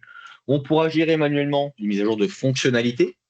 Donc, si on veut déployer la 24H2 ou Windows 11 sur les postes, on peut. On peut se servir d'Intune pour faire les upgrades Windows 10 sur Windows 11, par exemple. Ça fonctionne très bien, à condition bien sûr que vos machines soient éligibles. On va pouvoir gérer les mises à jour de qualité. Donc, alors, mise à jour de fonctionnalité, en général, c'est ce qui sort tous les 6 mois, 6 mois, 1 an. Mise à jour de qualité, c'est ce qui sort tous les mois. Donc, tous les mois, si vous la créez, vous devez venir manuellement sélectionner la nouvelle mise à jour. Et les mises à jour de pilote, pour pouvoir piloter toutes les pilotes du système d'exploitation. Et bien sûr, ce sera plus ou moins identique sur les autres OS. Par exemple, sur iOS, on peut sélectionner quelle version d'iOS on souhaite déployer. macOS, on peut juste définir la fréquence de mise à jour et quelle mise à jour on force en fonction du niveau de criticité. Critique, moyenne, basse. On peut dire les critiques, on les installe directement, les basses, on les installe pas. Voilà, on ne peut pas dire par exemple avec Intune, je déploie macOS, je sais quoi, Catalina par exemple, sur les Mac. Ça, on n'a pas encore la possibilité. Et Android, là, très restreint, on peut juste aussi définir des heures d'activité et dire Android se met à jour entre 2h du matin et 8h du matin, point à la ligne. C'est assez restreint. Mais c'est amené à évoluer. Tous les mois, il y a des modifications qui sont faites, donc ça va arriver. Et enfin, pour conclure sur Microsoft Intune, on va avoir tout ce qui est conformité. C'est un des intérêts importants de Microsoft Intune, c'est de créer des stratégies de conformité. Ici, l'intérêt pour vous, c'est de définir des règles et on va les vérifier sur notre appareil qu'il correspond, enfin que sa configuration en tout cas, correspond aux règles qu'on a définies. Par exemple, je vais pouvoir dire mon appareil doit avoir BitLocker, le Secure Boot d'activer une version de Windows intègre, il doit être en minimum sur la version Windows 24H2 par exemple, et en plus, il doit avoir l'antivirus Microsoft Defender déployé et le TPM actif. Et à ce moment-là, ça nous permet d'avoir un tableau de bord avec en vert tous les appareils qui sont conformes et ceux qui ne le sont pas. Là, on voit par exemple, j'ai un téléphone qui est intégré, il est conforme parce qu'il répond à toutes les règles que j'ai définies. S'il n'est pas conforme, il sera apparu en rouge.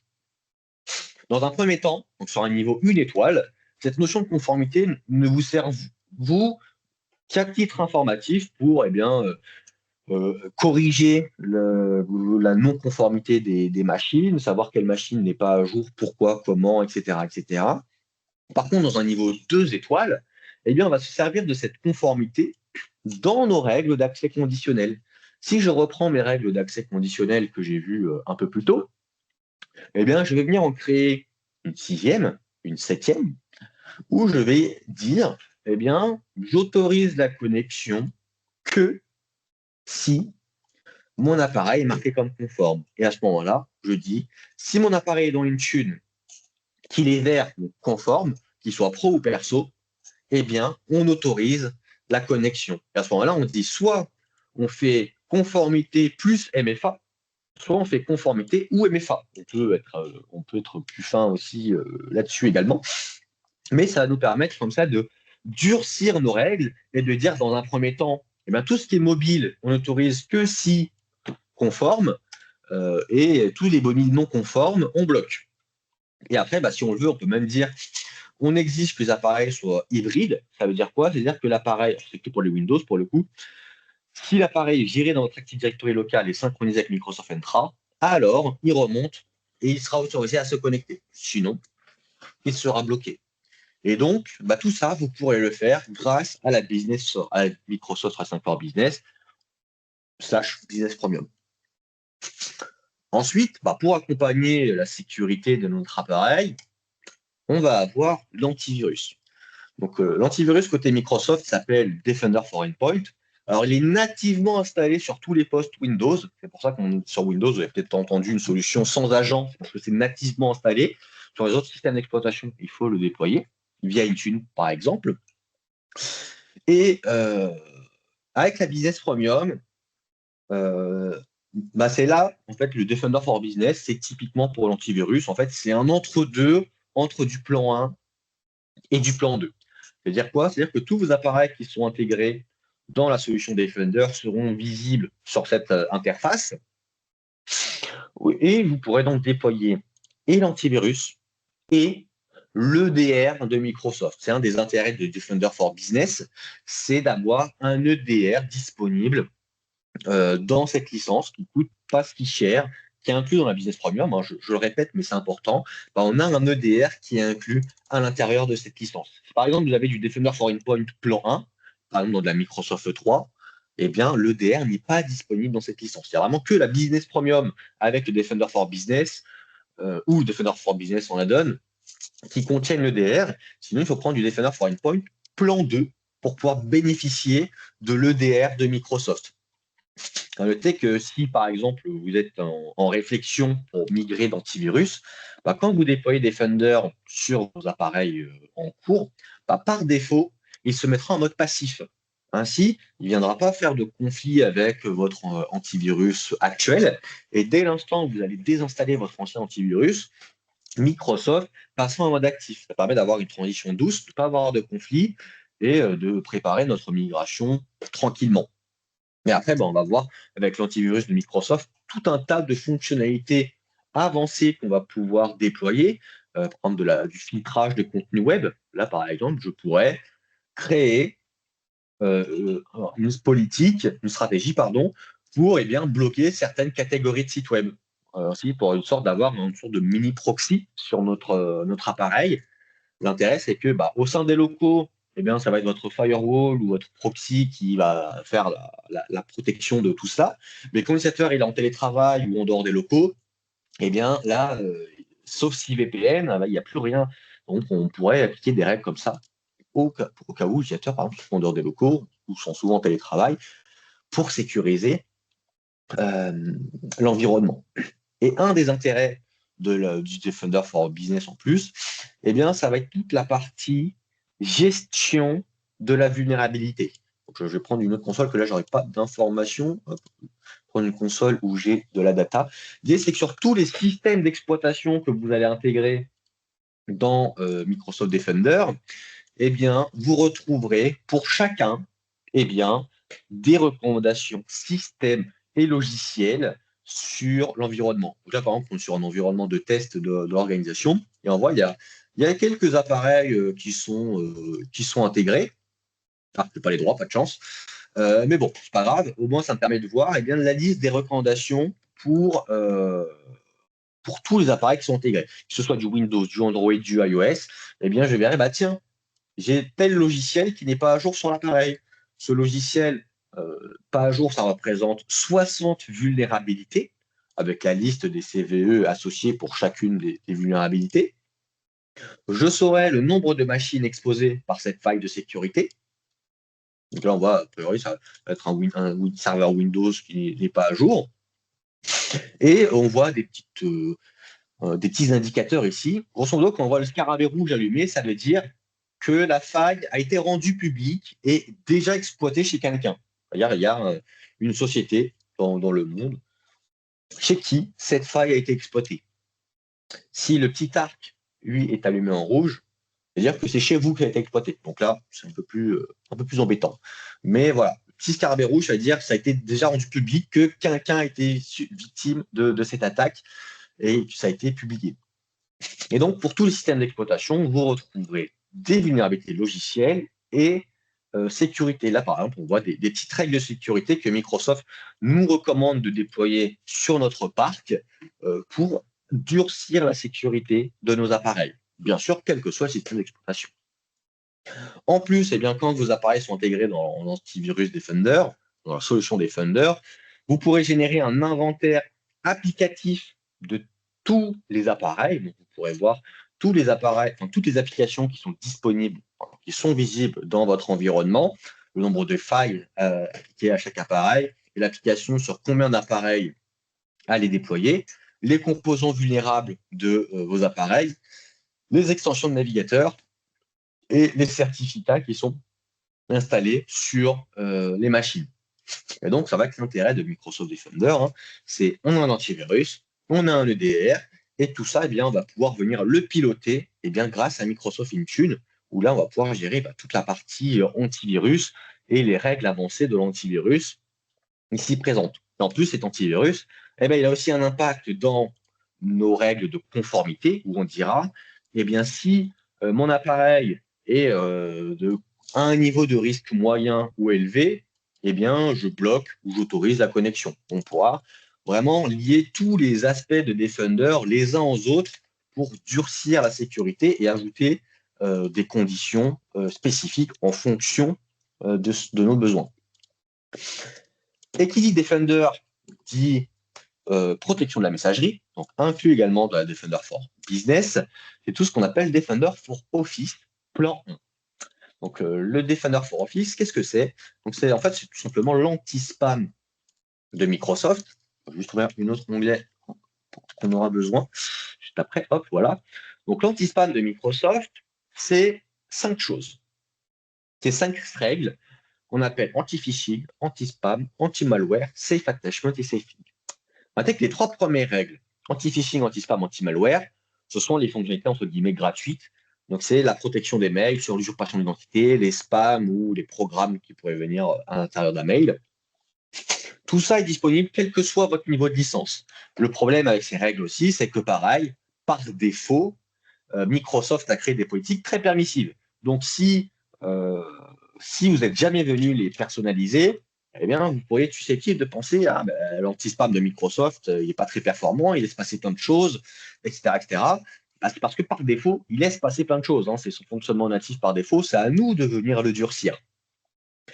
Et on a le Safe Attachment et le Safe Link qui, elles, vont être les politiques qu'on débloque lorsqu'on a le Defender for Business ou le Defender for Office plan 1, qui va nous permettre d'avoir une protection des liens et des pièces jointes dans l'ensemble de la suite Office. Word, Excel, SharePoint, Teams, dès que l'utilisateur clique sur un lien ou une pièce jointe, une protection s'applique en amont. C'est-à-dire avant que le lien et la pièce jointe arrivent, c'est analysé. Pendant, c'est-à-dire quand l'utilisateur va cliquer sur le lien ou la pièce jointe, il y aura une analyse en temps réel. Et après, c'est-à-dire une semaine après, si c'est une semaine après, par exemple, le lien, le site web a été piraté, ou on détecte une semaine après que cette pièce jointe elle est malveillante, et bien Microsoft supprimera après le mail au besoin. Donc pour ça, il est très important au moins d'avoir le Defender for Office plan 1 pour activer ces 2 règles, pour avoir une protection vraiment sur l'ensemble des outils Office où les utilisateurs sont susceptibles de recevoir des liens, des pièces jointes. Sans ces règles, l'utilisateur il ouvre un lien sur Teams, il n'y a pas d'analyse. Avec cette règle, l'utilisateur ouvre un lien sur Teams, il est analysé. Et donc là, pour créer et modifier ces règles, vous avez 2 possibilités. Soit vous le faites manuellement, donc vous allez sur ces règles et vous configurez manuellement en fonction de vos envies. Alors vous avez un petit outil ici, Configuration Analyzer, qui analyse les règles et qui vous donne des recommandations sur les paramètres à appliquer. Donc là, toujours au choix. Ou alors, et c'est ce qu'on recommande nous aujourd'hui, c'est d'appliquer les Preset Security Policies. Les Preset Security, c'est des bases de référence de sécurité. C'est des politiques créées par Microsoft et gérées par Microsoft qui prennent en compte les meilleures pratiques. Une recommandation de sécurité avancée et donc qui évolue avec les recommandations de Microsoft. Donc là, on n'est plus sur quelque chose de permissif, on est sur quelque chose de restrictif. Le seul inconvénient de cette politique, c'est qu'on ne gère pas les paramètres à l'intérieur. En fait, tous ces paramètres sont listés sur la documentation Microsoft. Je vais mettre Hop Office Recommendation. Tous ces paramètres vont être listés ici. Donc, vous pouvez vous en servir pour créer manuellement les règles selon ces mêmes principes et en modifiant les paramètres que vous ne voulez pas activer ou que vous voulez appliquer en plus dur encore. Vous, la seule chose que vous gérez, c'est à qui on applique ces règles. Et par exemple, la standard protection, elle, en général, on aura tendance à l'appliquer à l'ensemble des utilisateurs. Et la stricte protection, elle, on l'appliquerait que aux utilisateurs VIP. La principale différence entre les deux, c'est que dans la standard protection, on autorise, entre guillemets, le courrier indésirable. C'est-à-dire que si l'utilisateur reçoit un spam léger, ça peut arriver dans ces courriers indésirables. Pour les VIP, il n'y a aucune notion de courrier indésirable. Tout va dans la quarantaine Microsoft. Donc voilà, deux choix de mesure. En général, on déploie ça chez les clients, donc sauf cas très particuliers, ça fonctionne très bien. Il y a vraiment que quelques cas particuliers où, par exemple, on est souvent en communication avec des adresses personnelles, les Gmail d'Orange, etc., où on peut avoir des petits blocages des fois. Mais sinon, c'est à tester. De toute façon, on cible juste des utilisateurs, comme ça nous permet de voir si ça fonctionne correctement ou non. Notez que Microsoft fait beaucoup de machine learning. Donc, quand on déploie les règles, il faut qu'on lui apprenne, qu'on lui dise ça, c'est un faux positif, ça, c'est un vrai négatif, etc., etc., pour qu'il s'adapte à notre organisation et qu'il ne soit pas juste l'anti-spam par défaut un peu dur qu'on a créé, mais qu'on ait un anti-spam intelligent qui s'adapte à notre organisation. Et pour accompagner ça, alors là, on n'est plus sur du cadre Microsoft, mais c'est tout aussi important, c'est vos noms de domaine. Il faut savoir que quand vous envoyez des mails, il y a 3 entrées DNS qui sont impactées, qui ont un impact sur la messagerie et qu'il est important de configurer parce que Microsoft, ils vont exiger ces protocoles d'ici fin mai, si je ne dis plus de bêtises. En fait, d'ici fin mai, Microsoft, pour tous les tenants qui envoient plus de 5000 mails par jour, vont appliquer des blocages si le protocole démarque n'est pas activé. Donc, qu'est-ce que c'est que ça, le démarque? Le démarque, c'est 3 choses. C'est le SPF, le DKIM et le démarque. En fait, c'est 3 enregistrements publics que l'on retrouve sur vos zones DNS. Là, par exemple, je vais prendre le cas de hyper-link.com. Donc, le SPF, c'est un champ TXT sur lequel on va lister l'ensemble des serveurs qui sont autorisés à envoyer du mail. C'est une sorte d'annuaire, en fait, où on liste les serveurs qui ont le droit d'envoyer du mail. Donc là, Outlook, une adresse IP publique, MailJet, etc., etc. Donc, si votre but à vous, c'est de lister tous vos serveurs. Si jamais vous ne les connaissez pas, eh bien, vous pouvez créer une première console, un premier rapport des marques. Le démarque, lui, son intérêt, c'est que dans un premier temps, c'est de l'audit. Donc, en fait, on va recevoir des rapports de tous les serveurs qui sont éligibles au protocole des marques et qui vont dire tel serveur envoie des mails en tant que ton nom de domaine, etc., etc. Comme ça, vous avez la liste des serveurs et vous définissez lesquels sont légitimes et lesquels ne le sont pas. Ceux qui sont légitimes, on met dans le SPF. Ceux qui ne le sont pas, on ne les met pas dans le SPF. Pardon. Mais ce n'est pas suffisant. Le problème, c'est que quand on met, par exemple, le serveur de Microsoft dans notre SPF, eh bien, il y a des milliers, des millions de tenants qui existent derrière le serveur de Microsoft. Et donc, un pirate, il peut se créer un tenant de test Microsoft, comme j'ai là, avoir un serveur en local et mettre sur son serveur en local votre nom de domaine. Rien ne l'en empêchera. Et envoyer des mails en tant que votre nom de domaine depuis son serveur local en passant par la passerelle Microsoft. Mais comme il passe par le serveur de Microsoft, en théorie, eh bien, son mail ne sera pas bloqué. Et donc, c'est pour ça que vous devez activer le DKIM sur toutes les solutions que vous aurez activées. Côté Microsoft, par exemple, ça va se situer ici, dans la partie authentification des emails. On aura l'onglet DKIM et quand on va vouloir activer, ça va nous donner un enregistrement CNAME à renseigner dans notre zone DNS publique, OVH géré par votre hébergeur, soit OVH, Gandhi ou autre. Et une fois que j'ai ce DKIM activé, eh bien, mon démarque, je vais pouvoir le mettre dans un mode plus strict, donc de quarantaine ou de rejet. En fait, le démarque, lui, son but, c'est de vérifier le couple SPF DKIM. Si les 2 entrées sont bonnes, le mail est envoyé. Si une des entrées n'est pas bonne, alors ça va en quarantaine ou en rejet, en fonction de la politique que vous avez appliquée. Et en faisant ça, eh bien, on vient durcir toute la partie messagerie, donc messagerie Microsoft 365 et messagerie de vos noms de domaine, tout ce qui se touche autour en fait de tous vos noms de domaine. On fait vraiment sur tous les noms de domaine, pas juste ceux qui envoient des mails, pour vraiment sécuriser l'ensemble des noms de domaine avec le démarque. Et pour terminer cette petite présentation et les fonctionnalités des Defender for Business, on va avoir tout ce qui va être conformité, où là, c'est tout ce qui va être sensibilisation, classification de la donnée. En général, c'est un sujet qu'on fait à la fin parce que la partie classification de la donnée, c'est pas un sujet qui va être dur, entre guillemets, techniquement parlant, mais plutôt en termes d'organisation. L'idée, c'est dans un premier temps de pouvoir identifier chez vous quelles sont les informations sensibles, quelles sont les informations que vous voulez identifier au sein de votre environnement. Et chaque service d'organisation aura des informations plus ou moins sensibles, plus ou moins différentes. Et donc, c'est pour ça que ça vient en général à la fin. D'abord, on a un niveau de maturité suffisant sur les autres outils Microsoft pour ensuite venir mettre en place cette couche de sécurité supplémentaire sur la data. Donc, on voit ici, Microsoft qui propose déjà un certain nombre de données considérées comme sensibles. Par exemple, si je tape France, je vais avoir numéro de permis de conduire, numéro d'assurance, permis, etc., etc. L'intérêt sur ces données sensibles, quand je les crée, eh bien, c'est de pouvoir les identifier et de les localiser dans l'environnement. Donc après, vous créerez vos propres données sensibles. Par exemple, je peux créer une donnée sensible voiture qui va se baser sur des mots-clés. Par exemple, je vais mettre des marques de voitures, BMW, Peugeot, etc., etc. Et je vais retrouver comme ça, dans mon environnement, tous les fichiers, mails, conversations qui contiennent ce mot, un fait mot, voiture. Bon, après, bien sûr, vous, à la place de voiture, vous mettrez une information sensible propre à votre organisation. Et ensuite, eh bien, quand on l'aura créé, eh bien, on pourra, après qu'il aurait fait sa petite popote, qu'il aura analysé tout l'environnement, il nous dira, eh ben, tiens, voiture est présente dans 10 000 fichiers, dans 10 000 mail exchange, voici la liste des mails, est présente dans 5 000 messages Teams, la liste des messages Teams, et dans 10 000 fichiers SharePoint, la liste des fichiers. Comme ça, ça vous permettra de définir des règles de gouvernance par la suite. Hein. Ça nous permettra d'identifier, tiens, il y a peut-être un problème sur la gouvernance de nos données.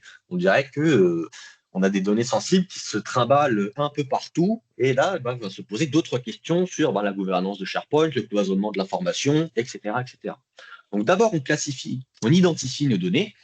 Et une fois qu'on les a identifiées, eh bien, on pourra créer ce qu'on appelle de la DLP, donc de la Data Loss Prevention, donc de la prévention contre la perte de données.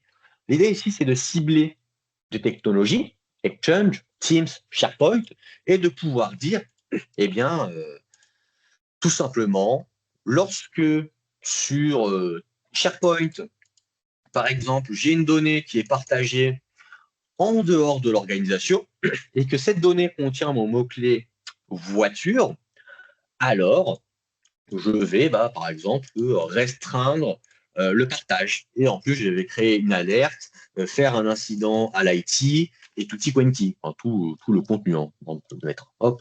Je ne sais pas si je vais la voir tout de suite. Je tape voiture.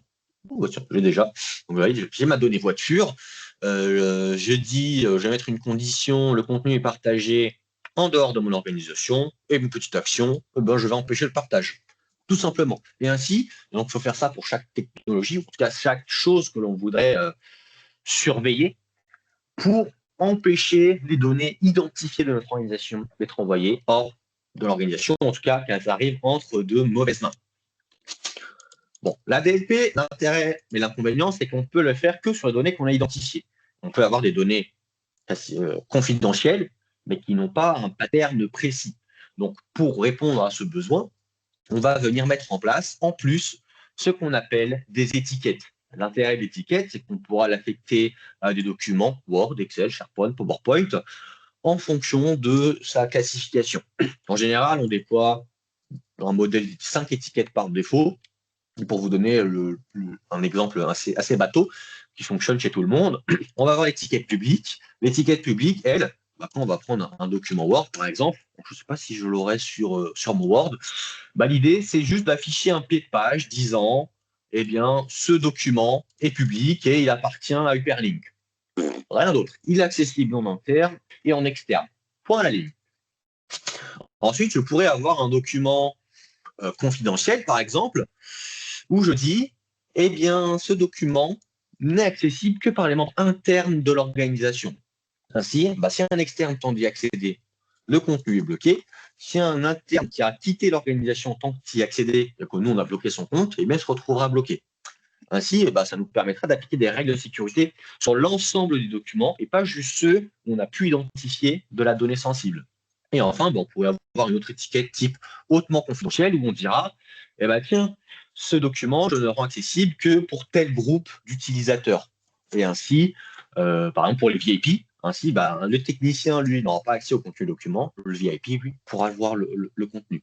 Et donc, l'idée, c'est ça, de créer automatiquement des étiquettes et de les mettre à disposition dans la suite Office. Donc, avec la Defender for Office, le Defender for Business, pardon, on peut juste mettre à disposition des étiquettes et potentiellement en mettre une par défaut. Donc, dire par exemple, par défaut, sur tous les autres documents, on aura l'étiquette interne.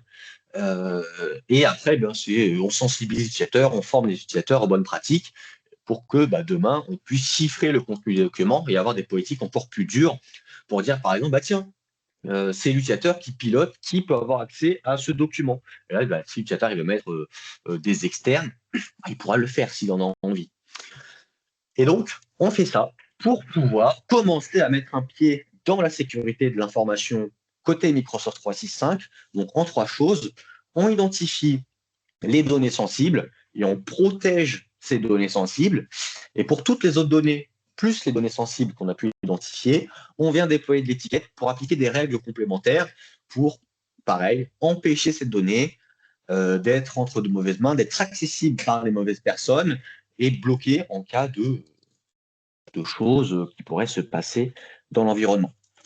Et donc voilà, pour terminer là-dessus, je vais rendre la main à Michel. Donc, juste pour conclure, tout ce qu'on a vu aujourd'hui est disponible dans la licence Defender for Business. Donc, il peut être un add-on ou principalement dans la licence Business Premium.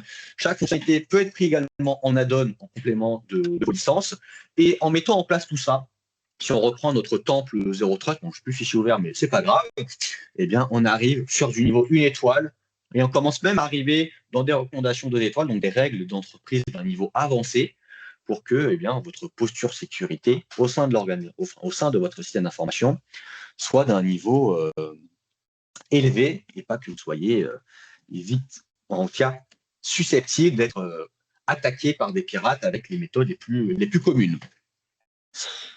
Donc, voilà, je rends la main à Michel. Si vous avez des questions, n'hésitez pas à les poser dans le chat. Tout à fait. Voilà. Effectivement, on l'a peut-être pas précisé, je ne sais plus, mais n'hésitez pas à poser vos questions dans le chat.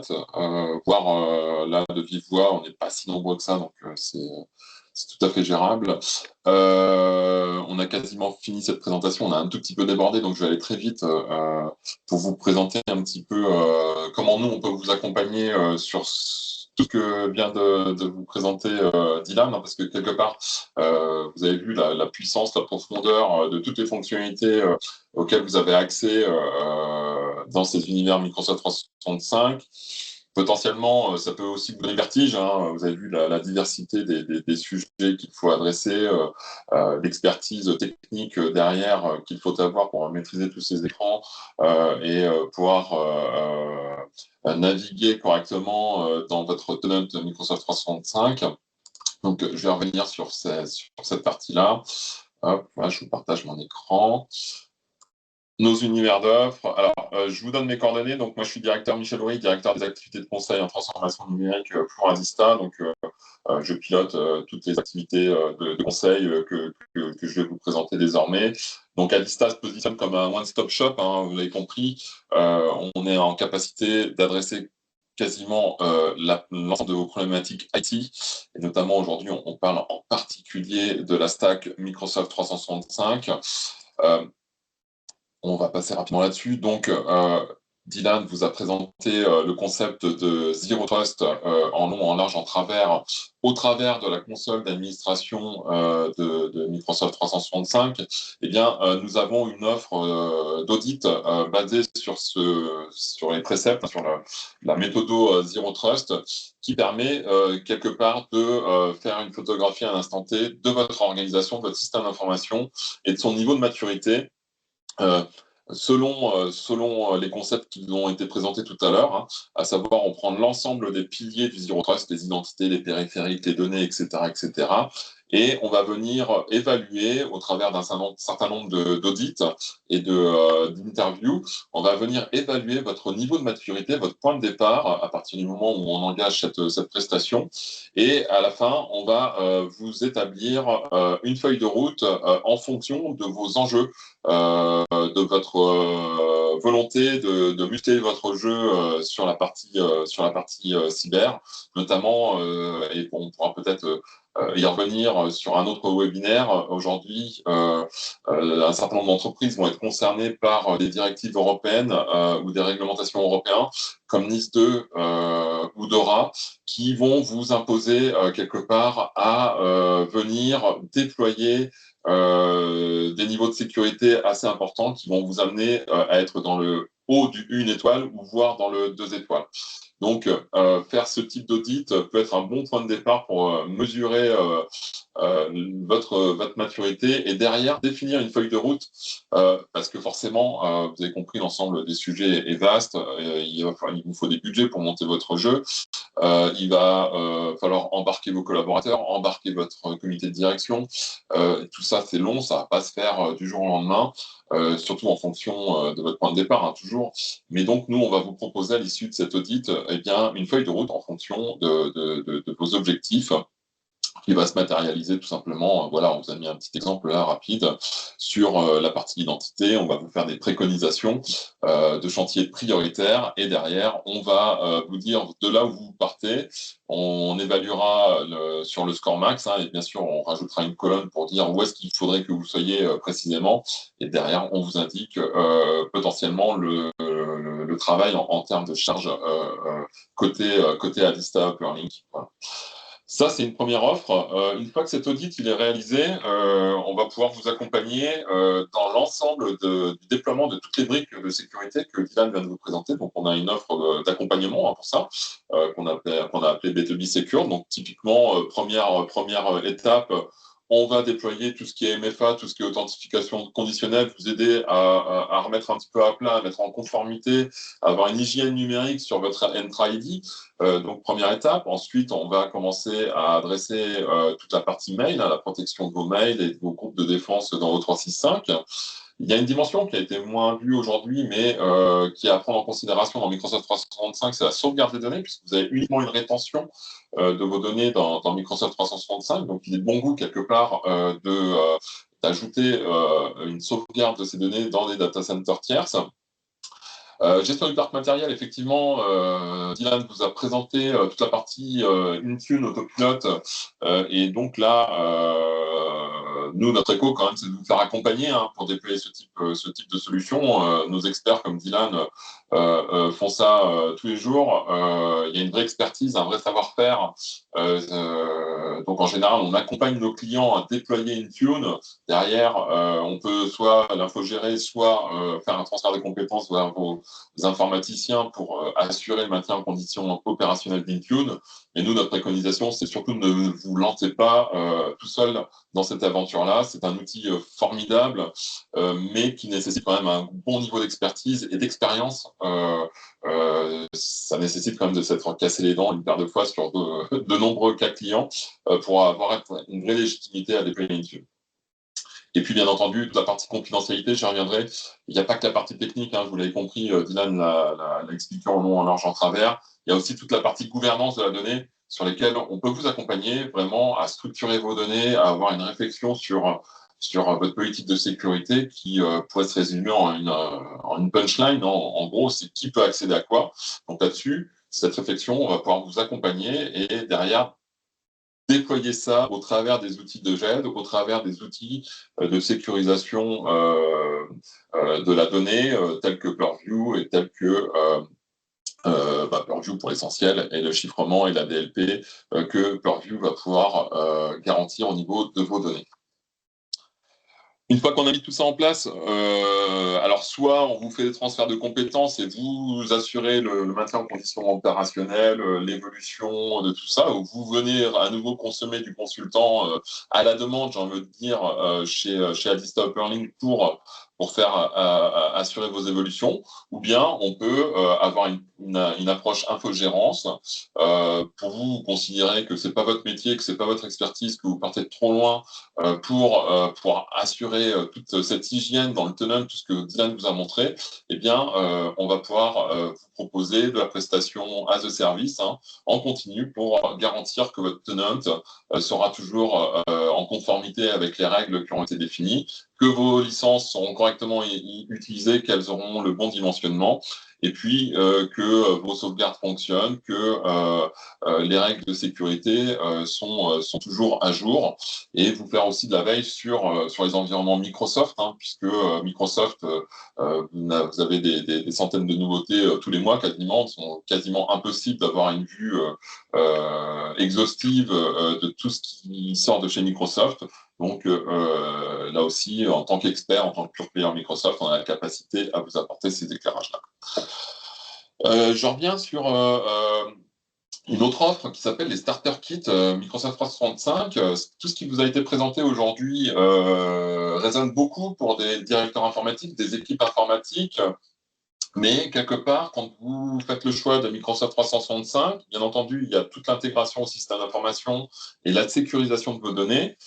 Mais il y a aussi une dimension usage qui est extrêmement importante. Et souvent, les clients, quand ils abordent leur migration vers 365 uniquement par la partie technique, c'est-à-dire la migration d'une messagerie vers un tenant 365, eh bien très rapidement, ils se retrouvent face à un certain nombre de questions qui n'ont pas été adressées, puisqu'on va créer des nouveaux environnements collaboratifs avec Teams, avec SharePoint, avec OneDrive, et les utilisateurs vont peut-être pouvoir se trouver un peu démunis ou perdus face à ces nouveaux usages. Donc nous, ce qu'on propose, ce sont des accompagnements qui vont au-delà de l'accompagnement uniquement technique de la conformité, de la sécurité de la donnée et de la bonne gestion du tenant. C'est vraiment vous accompagner dans le déploiement des usages de Microsoft 365, et pour ça, on a une formule très légère, très simple, qui n'est pas extrêmement engageante, mais qui permet quelque part d'embarquer votre comité de direction avec une vision vraiment très fonctionnelle, très d'usage, et comment Microsoft 365 va changer votre façon de travailler au niveau de l'organisation. Derrière, de où on part au niveau de vos collaborateurs, on va auditer leur maturité, on va vous permettre de découvrir tout ce qu'on peut faire au sein de Microsoft 365, que ce soit la bureautique, les environnements collaboratifs, le low-code, le no-code, demain Copilot et l'IA générative. Et puis, bien sûr, pour les responsables informatiques, pour les DSI, il y a une partie qui leur est dédiée en termes de sécurité. L'objectif, c'est d'arriver à une feuille de route qui va vous permettre d'objectiver quelque part un chemin de déploiement de Microsoft 365 avec une vision 360. Je finis notre petite revue d'offres forfaitaires, on va dire, bundélisées sur l'accompagnement Copilot. On n'en a pas trop parlé aujourd'hui, mais c'est une actualité extrêmement forte. Il y a une très grosse curiosité sur Copilot. Là aussi, on peut vous accompagner. Copilot, c'est un sujet très complexe à adresser quelque part. Il faut se former, il faut expérimenter, il faut aussi préparer ses données. Et donc, on a une offre packagée pour vous accompagner. D'un côté, les collaborateurs à se former, à comprendre ce qu'ils peuvent faire, à les accompagner dans leur cas d'usage, à les expérimenter ces cas d'usage. Et en parallèle, préparez vos données pour les structurer, pour les sécuriser. Donc ça, c'est un peu plus ce que vous a présenté Dylan précédemment. Mais ne déployez surtout pas Copilot si vous n'avez pas sécurisé vos données en amont et si vous n'avez pas structuré vos données. Vous risquerez d'être extrêmement déçu par la solution et voire de créer des problématiques de sécurité sur vos données. Donc là aussi, on est là pour vous accompagner et vous rendre les choses plus simples et tirer le retour sur investissement au maximum de Copilot ou de Microsoft 365 d'une manière générale. Voilà, on peut encore vous accompagner sur beaucoup d'autres sujets, mais je ne développerai pas davantage pour aujourd'hui. Juste vous dire que nous sommes Calliope, donc un certain nombre de prestations, notamment sur la conduite du changement, l'accompagnement des collaborateurs, la formation des collaborateurs, les transferts de compétences, tout ça peut se faire sous le label Calliope. Donc, vous pouvez, grâce à ça, aller chercher des subventions dans vos OPCO et donc faire financer en partie ce type de prestations. Voilà. écoutez, je suis désolé, on a un tout petit peu débordé, mais je crois que les contenus étaient très riches et très, très larges. J'espère que vous y voyez plus clair dans les potentiels de ce que peuvent vous apporter Microsoft et dans justement l'accompagnement que Adista Upperlink peut vous donner pour vous accompagner à avoir le meilleur impact dans le déploiement de cette solution dans votre organisation. Voilà. Je ne sais pas si vous avez des questions, auquel cas on peut y répondre encore en séance. Sinon, je propose qu'on conclue sur cette slide. Pas de questions?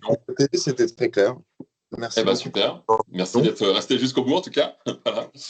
Et puis, donc, nous sommes à votre disposition. Il y aura un replay. Les slides, on vous les remettra. N'hésitez pas, vous avez mes coordonnées. Vous pouvez me contacter quand vous voulez pour approfondir ou revenir sur n'importe quel autre sujet. Voilà. Super, merci beaucoup. Bonne journée. Merci Diane. Merci à tous. Merci à tous. Bonne fin de matinée, au revoir.